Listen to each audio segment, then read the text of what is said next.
For some people, flying has never felt entirely natural.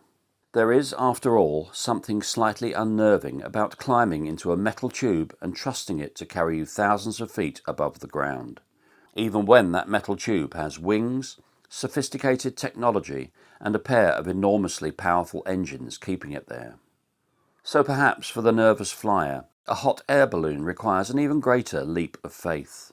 There are no wings, no engines, no cockpit filled with instruments. Instead, passengers climb into what is essentially a wicker basket suspended beneath an enormous fabric envelope, and rise into the sky with little more than a flame heating the air above them. Sounds wonderfully simple, perhaps a little too simple. Yet hot air ballooning is remarkably safe, and serious accidents are rare. On a calm morning, with an experienced pilot at the controls, there should be very little reason to fear stepping into that basket. And on the morning of the 7th of January 2012 in Carterton, New Zealand, conditions were almost perfect. And the man preparing to fly it had more than 1,000 hours of ballooning experience behind him. 10 passengers climbed aboard. Less than an hour later, all 11 people in that basket would be dead.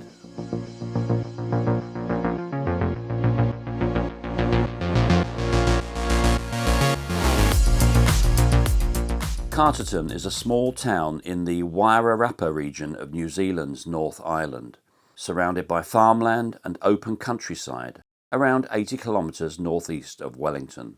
It is also an area well suited to hot air ballooning, particularly during the summer months, when calm early mornings can provide almost perfect conditions for a flight. And Saturday the 7th of January 2012 looked like one of those mornings. Shortly before 5 o'clock, 53-year-old pilot Lance Hopping contacted his 2 ground crew and asked them to meet him at the shed where his balloon was stored. Hopping was an experienced balloonist. He held a commercial balloon pilot's license and had accumulated more than 1,000 hours flying balloons. He was well known within New Zealand's ballooning community and had even acted as safety officer for the popular Balloons Over Wairarapa festival. The aircraft he would be flying that morning was a Cameron A210 hot air balloon, registration Zulu Kilo X-Ray X-Ray Foxtrot, although it was rather more affectionately known as Mr. Big. Before deciding whether to fly, Hopping released a small helium balloon into the morning air and watched its progress. There was little or no wind. The flight was going ahead. From around 5:45, the passengers began arriving. There were 10 of them, ranging in age from 19 to 71.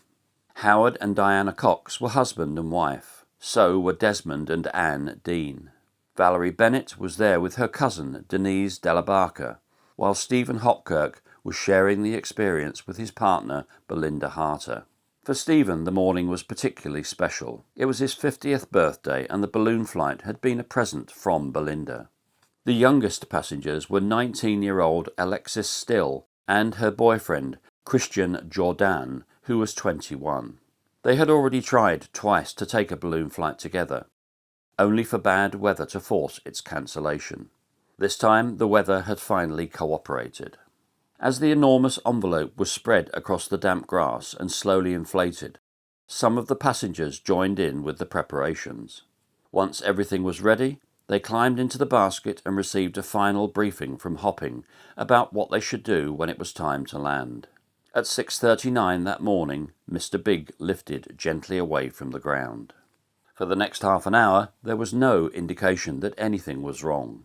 The balloon drifted across the countryside while 2 ground crew followed below in chase vehicles. These vehicles were an ordinary part of ballooning, because unlike an aeroplane, a balloon cannot simply turn around and fly back to the place it started. Its direction depends largely upon the winds available at different heights, so the ground crew follows until the pilot chooses somewhere suitable to land. At around 7:10, Hopping told his crew that he intended to come down near Somerset Road. He began descending a few minutes later, approaching what appeared to be a suitable landing area on the western side of Somerset Road. But for whatever reason, Hopping chose not to bring the balloon down there. Instead, Mr. Big began climbing again and moved away towards the northeast, while the ground crew were told to remain where they were. It seemed Hopping still intended to land somewhere nearby, and after travelling several hundred metres, the balloon gradually changed direction and began drifting back towards Somerset Road. By now, however, it was flying very low. At around 7:20, Mr. Big crossed a silage paddock just 5 to 7 metres above the ground. Flying at such a height wasn't necessarily unusual for a balloon preparing to land, but this particular paddock presented a danger that was becoming increasingly difficult to ignore. Along two of its boundaries ran 33,000-volt electricity lines, suspended roughly 9 metres above the ground. The balloon was now lower than the wires. Initially, the wind was carrying it towards one set of power lines. Then the direction changed, pushing Mr. Big towards another line on the adjacent boundary. As the wind began carrying the balloon towards the power lines, Hopping had only moments in which to decide what to do. He fired the burners, sending a rush of hot air into the envelope in an attempt to climb above them, and Mr. Big began to rise. But there wasn't enough time. Although the envelope was climbing, the heavy basket suspended beneath it could not gain height quickly enough, and as the balloon reached the edge of the paddock, the basket struck the uppermost wires. Mr. Big was caught beneath 33,000 volts. The envelope continued trying to climb, pulling the basket upwards and dragging the electricity wires with it. Hopping switched off the burners, and those inside apparently tried to free the basket from the cables. For perhaps 15 to 30 seconds, the balloon remained suspended against the live power lines. Then, at approximately 7:22, there was an intense electrical arc which ruptured one of the LPG cylinders carried inside the basket. Escaping gas immediately ignited, and a fire swept through its lower section. On the ground, the two members of Hopping's crew were watching, along with others who had been following the balloon that morning, including relatives of some of those on board. There was nothing they could do to reach them.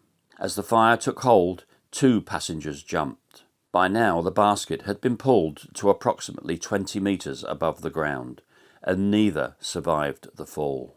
Their loss from the basket made the balloon lighter, while the fire itself continued heating the air inside the envelope.